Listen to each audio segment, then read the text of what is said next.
He thought silence meant weakness, but he had never met silence like hers before. Daniel Carter sat there long after she walked away, his fingers hovering above his phone, but not moving. For the first time in years, the man who controlled billion-dollar decisions could not complete a simple gesture around him. Conversations slowly resumed, but something invisible had shifted, the kind of shift that no one could name, but everyone could feel one of. His executives cleared his throat. Daniel, we should review the numbers for tomorrow. Daniel did not answer. His eyes remained on the empty space where Emily had stood moments ago, replaying every word, every pause, every look, not loud, not dramatic, but precise like a mirror he never agreed to look into. Later that night, the city lights stretched beneath the glass walls of his office, sharp lines, cold reflections. Daniel stood alone, jacket off, tie loosened, staring at screens filled with data graphs, forecast, projections, all the things he trusted, all the things that had built his empire.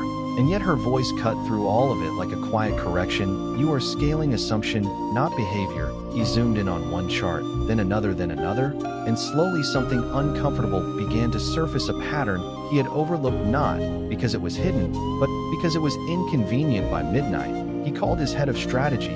Bring me last quarter retention data, all of it. The line went silent for a second before a cautious yes, sir, came through. Hours passed, coffee turned cold again, but this time, he noticed by morning the truth was no longer avoidable. She was right. The system rewarded speed over substance, growth over understanding, and everyone, including him, had been playing along. The next day, he returned to the restaurant, not out of habit, but intention. The same table, the same seat, but a different man. He did not check his phone. He did not perform. When Emily approached, he looked at her directly. I need 5 minutes, he said. She paused just slightly enough to show she heard him, not enough to show she was affected. I am working, she replied calmly.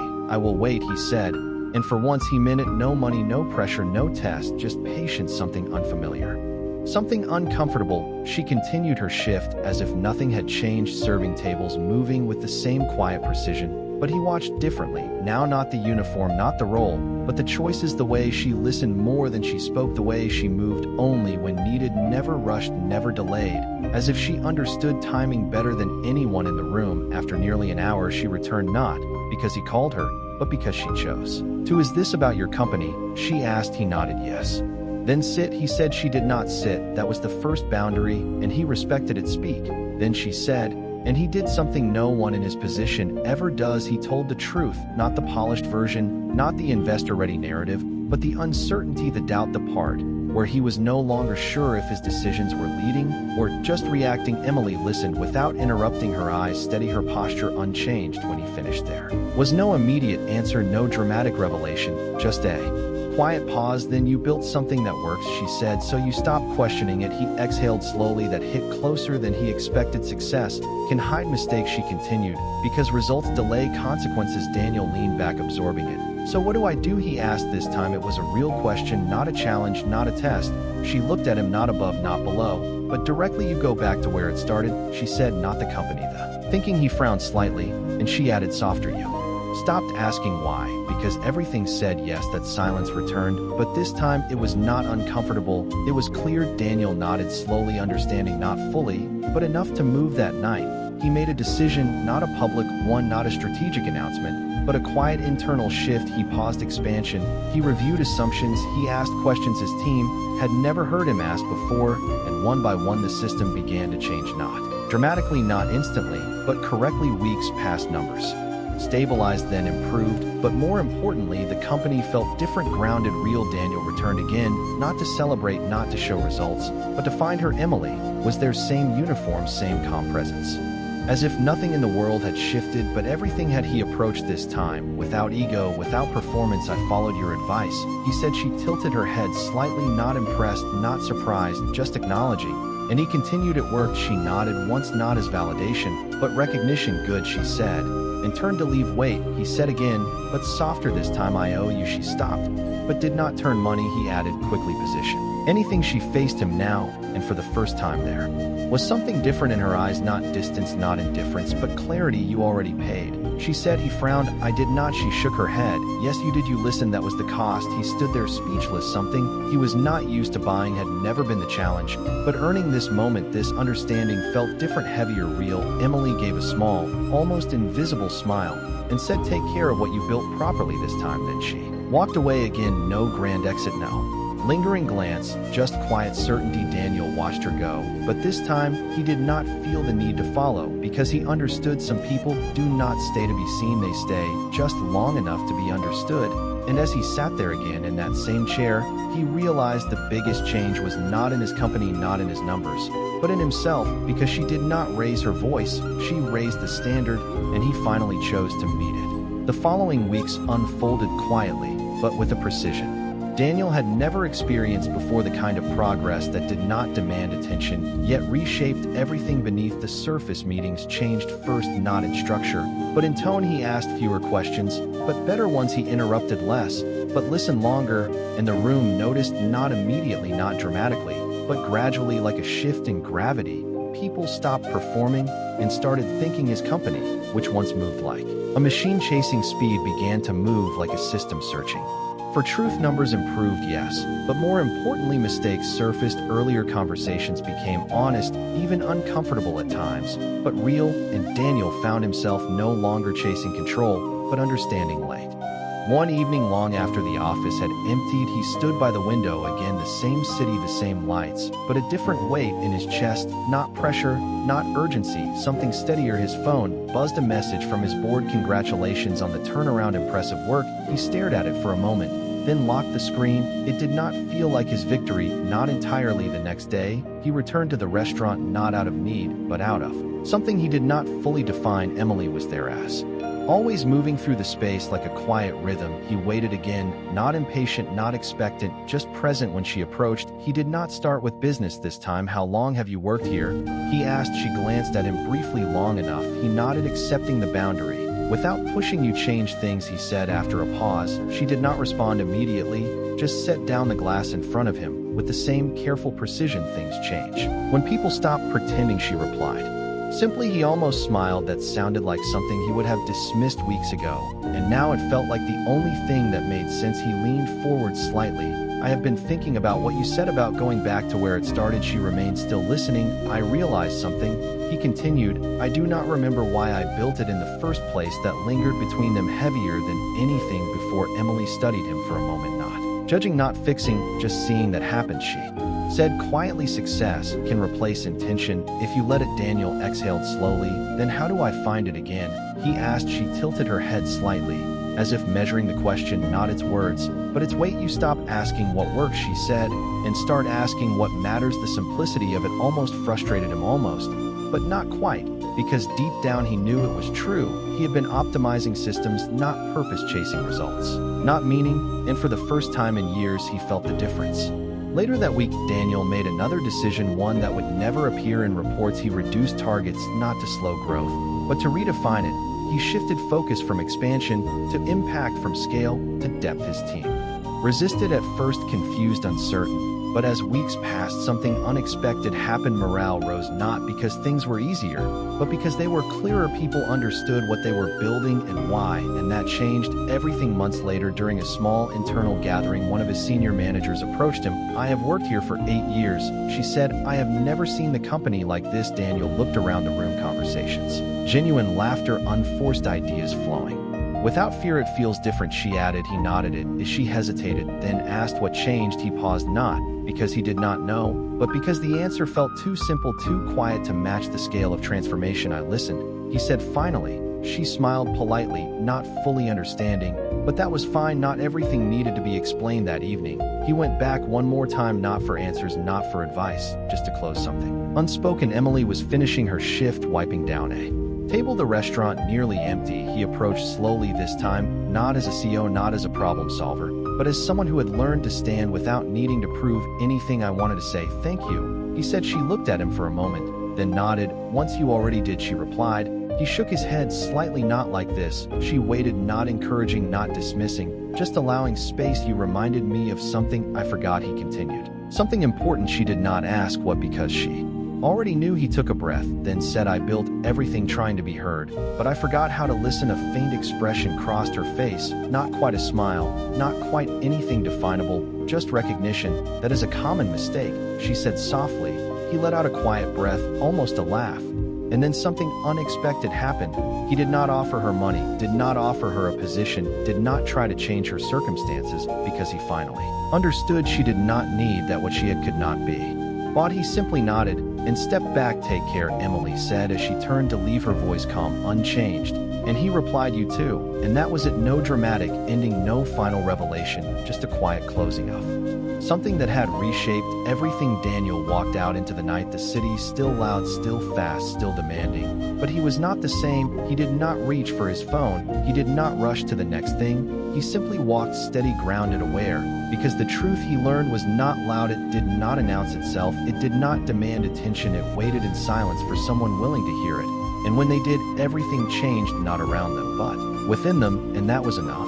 Seasons shifted quietly, and the city moved on the way it always did, fast, loud, and different. But inside Daniel Carter, something had settled into place in a way that did not demand recognition. His company continued to grow, but no longer chased growth blindly. Decisions became slower, but stronger, meetings shorter, but clearer. And somewhere along the way, the fear that once drove everything began to fade, not disappear, but transform into something steadier, something intentional. People around him noticed, not because he announced it, but because they felt it. The pressure that once filled every room eased, replaced by a sense of direction that did not rely on urgency.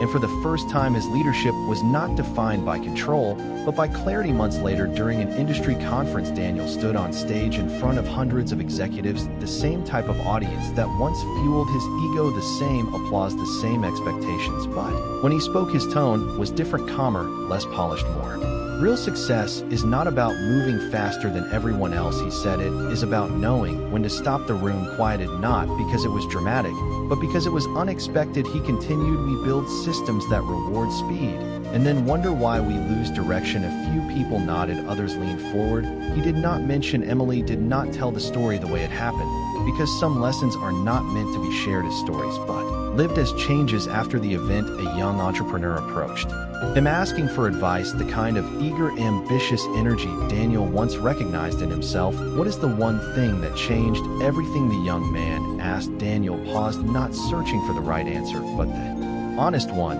then said, "Learn to listen before you try to lead." It sounded simple, almost too simple, but he knew how long it had taken him to understand it. Weeks passed, then months, and life settled into a rhythm, not perfect, not effortless, but aligned. One evening, Daniel found himself walking past the restaurant again, not planned, not intentional, just one of those quiet moments where memory and place intersected. He stopped for a second, looking through the glass, the same warm lights, the same quiet elegance. And there she was, Emily, moving between tables exactly as before, unchanged, untouched by the transformation she had sparked in someone else. He considered going and saying something again, maybe telling her how far things had come. But then he paused. Something in him understood that he did not need to. She had not stepped into his life to be acknowledged. She had stepped in to shift something, and then stepped away, just as quietly. So he stood there for a moment longer, then gave a small nod to no one in particular and walked on, not because he had forgotten, but because he had learned. And inside the restaurant, Emily continued her work, the same steady presence, the same quiet awareness. A new customer at one of the tables laughed a little too loudly, speaking with the kind of careless confidence that often came with success. She approached, placed a glass down gently, and listened, not reacting, not judging, just present, because she knew something most people never learn, that the loudest people are often the ones who have not yet heard themselves. And sometimes all it takes is a moment, a sentence, a silence to change everything. Not the world, not the system, but a person. And that is where real change begins, not in noise, not in force, but in understanding. And somewhere out in the city, Daniel walked forward, no longer chasing every opportunity, no longer proving every point, but building something slower, deeper, more real. Because once you see clearly, you cannot go back to pretending. And once you understand the cost of not listening, you do not make that mistake twice. The world around him remained the same, competitive, demanding, relentless, but he was different, and that made all the difference, because the truth had never been hidden. It had always been there, quiet, waiting, patient, and it did not belong to those who spoke the loudest. It belonged to those who were willing to stop long enough to hear it. And in the end, there was no dramatic ending, no grand reward, no final applause, just a man who learned to listen, and a woman who never needed to speak loudly to be heard.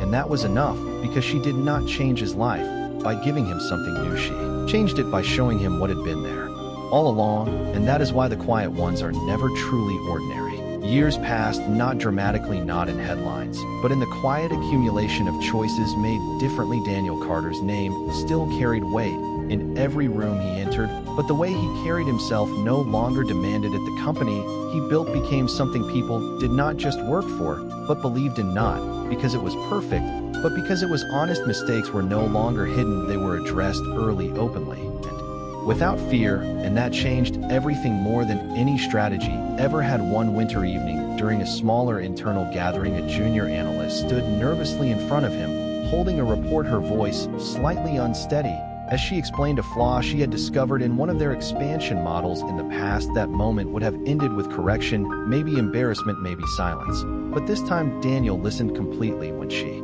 finished, he nodded once and said, "Good catch, thank you." The room relaxed almost instantly, not because the problem was small, but because the reaction was different. Later that night, as he walked out of the building, the cold air sharp against his face, he realized something subtle but powerful. Leadership was not about having the answers, it was about creating space where truth could exist without fear. And that was something he had learned, not in a boardroom, not from experience, not from success, but from a quiet conversation in a place he once barely noticed. One day during a charity event, he was invited to speak again. This time the topic was leadership transformation, a phrase he once would have turned into a performance, but now he approached differently. He stood on stage, looked out at the audience, and paused just long enough to break the rhythm people expected. "I used to think success meant being the smartest person in the room," he said calmly. "I was wrong." He let that settle before continuing. "It means being the one willing to hear what no one else wants to say." There was no dramatic applause, no immediate reaction, just attention, real attention, the kind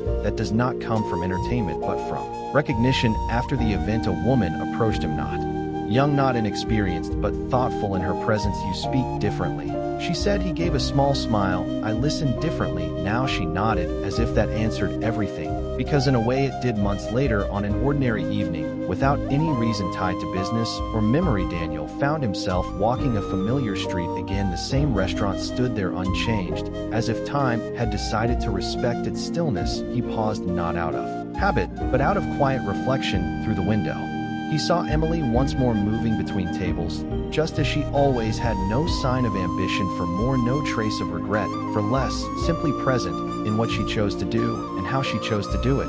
And in that moment, Daniel understood something deeper than before. She had never been waiting for something else. She had never been stuck.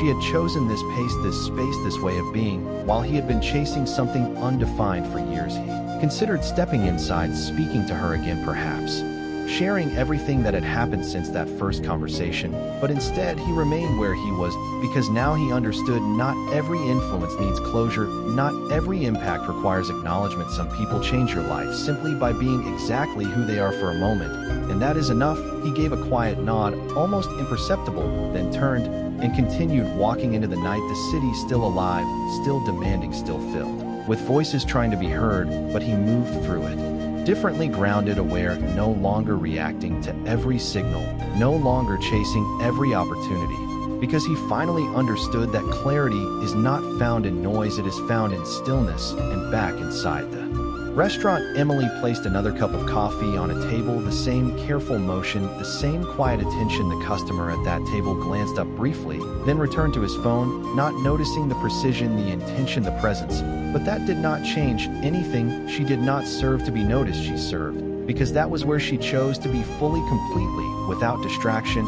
And in that there was a kind of strength that most people spend their entire lives trying to reach without ever realizing it. The world would continue as it always does, loud, fast, full of ambition and comparison, but somewhere within it, two lives had shifted in different directions, one learning to slow down, to see clearly, the other remaining exactly where she was, because she already did. And in the end, there was no grand reunion, no final conversation, no dramatic recognition, just a quiet understanding that sometimes the most powerful changes do not come from force or brilliance, but from a moment of honesty, shared between two people who see clearly for just long enough to alter the path ahead.